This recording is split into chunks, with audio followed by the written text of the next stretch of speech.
Hello everyone. आज का हमारा टॉपिक है स्टोरेज। हमने जो फसल थी उसको हार्वेस्ट कर लिया था, उसको काट लिया था। अब हमें उसे क्या करना है, मंडियों तक पहुंचाना है या फिर अपने घरों में रखना है। तो उसके लिए हमको क्या करना पड़ेगा, स्टोरेज करना पड़ेगा, ताकि जो फसल है हमारी, जो हमारे दाने हैं अनाज के, वो ख़राब ना हो। ठीक, तो आज हम उसी चीज़ के बारे में पढ़ने वाले हैं। Storage of produce is an important task. अब स्टोरेज करना, जो हमारा प्रोडक्ट है उसका जो स्टोरेज करना, वो बहुत ज़्यादा ज़रूरी होता है।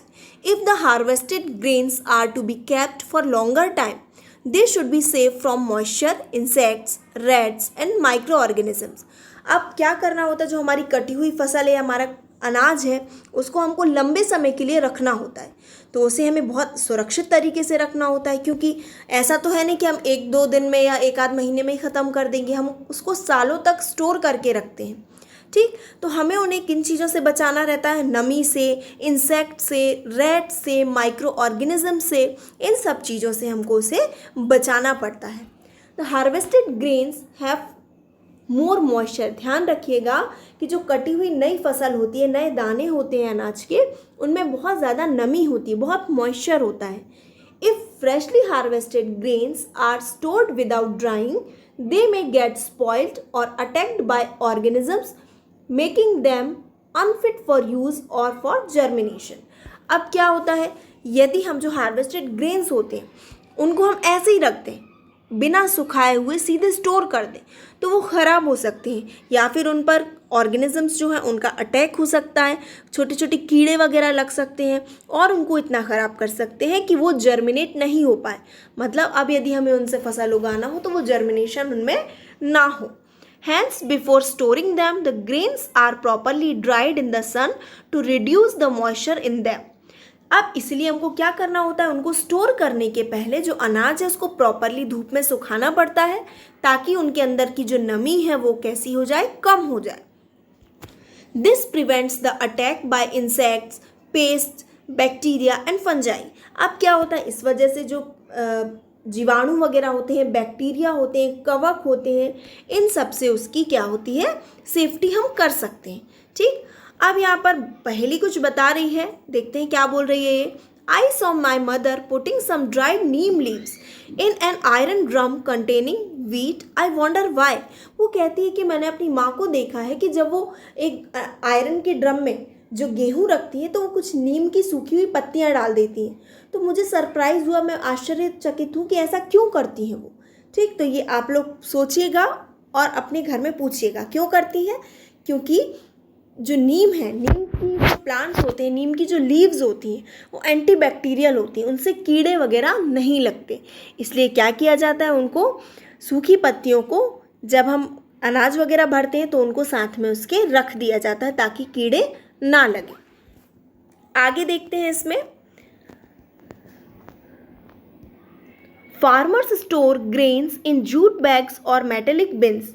फार्मर्स क्या करते हैं, जो अनाज है उनको जो जूट के बैग आपने देखे होंगे, बोरे जिनको कहा जाता है, उनमें स्टोर करते हैं, या मेटेलिक बिन्स होते हैं उनमें स्टोर करते हैं। However large scale storage of grains is done in silos and granaries to protect them from pest like rat and insect. अब क्या होता है कि जो बड़े स्केल पर, बहुत बड़े पैमाने पर स्टोरेज करना होता है अनाज का, तो बड़े बड़े साइलोज होते हैं, ग्रेनरीज होती हैं, उनमें उनको प्रोटेक्ट किया जाता है ताकि उनको चूहों से, इंसेक्ट से, इन सब चीज़ों से बचाया जा सके। देखिए यहाँ पर बताया गया है, ये ग्रेनरीज बनी हुई है ना, इनमें ये बैग्स में पूरा स्टोरेज किया गया हुआ है और अच्छा खासा वेंटिलेशन भी है यहाँ पर। ठीक, और यहाँ पर बड़े बड़े साइलोज, ये जो ग्रेन्स स्टोरेज करने के लिए साइलोज बने हुए हैं। ठीक, ये इंडियन फूड कॉरपोरेशन का है, ये इनमें स्टोरेज किया जाता है। ठीक, ये चीज़ क्लियर हो गई।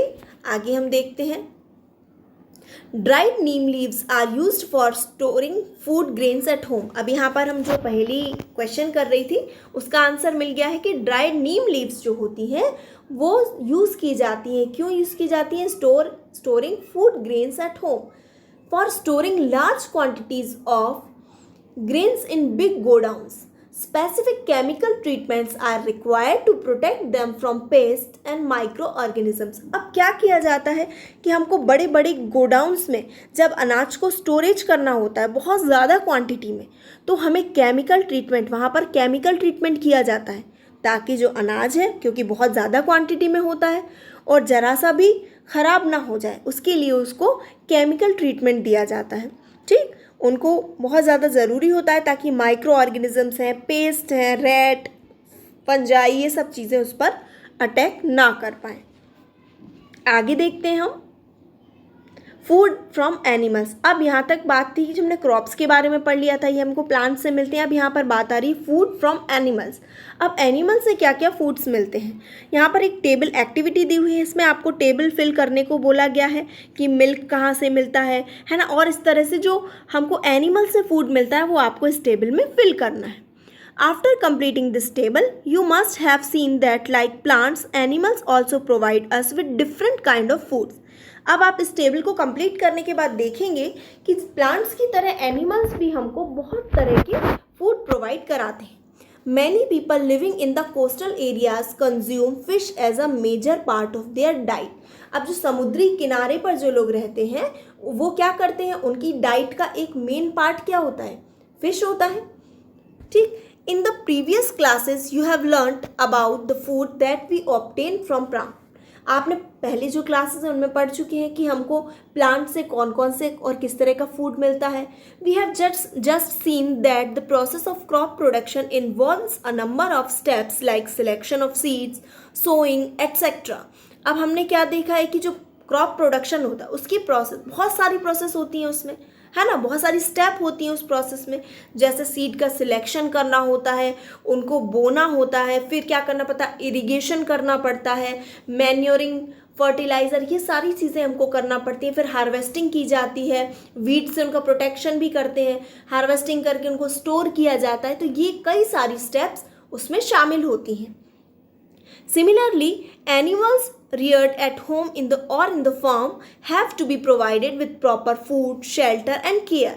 When this is done on a large scale, it is called animal husbandry. यहाँ पर भी देखिए बहुत अच्छा क्वेश्चन ये दिया हुआ है यहाँ पर कि यदि हम जो एनिमल्स हैं उनको अपने घरों में या खेतों में रखते हैं, उनकी केयर करते हैं, है ना, उनको खाना पीना अच्छे से देते हैं, तो उससे क्या होता है, वो भी हमें फिर बहुत सारी चीज़ें प्रोवाइड कराते हैं। तो ये सारी चीज़ें भी बहुत बड़े स्केल पर होती हैं, लार्ज स्केल पर होंगी। तो इस प्रोसेस को क्या कहा जाता है, एनिमल हस्बेंड्री। ठीक, तो ये था हमारा यहाँ का टॉपिक। अब यहाँ पर एक इसमें इंपॉर्टेंट बात बताई गई है, पहेली ने बताई है, भाई सुनिए। Fish is good for health. Fish कैसी है, हेल्थ के लिए बहुत अच्छी होती है। We get cod liver oil from fish which is rich in vitamin D. जो फिश है उससे क्या मिलता है, कॉड लिवर ऑयल मिलता है, और ये इसमें क्या सबसे ज़्यादा क्वांटिटी में होता है, विटामिन डी इसमें बहुत ज़्यादा क्वांटिटी में प्रेजेंट होता है। तो ये जो टॉपिक था, ये जो चैप्टर था, ये यहीं पर हमारा ख़त्म होता है। ठीक, अब इसके आगे जो है हम उसकी थोड़ी सी एक्सरसाइज देखेंगे जो कि हम नेक्स्ट वीडियो में देखेंगे।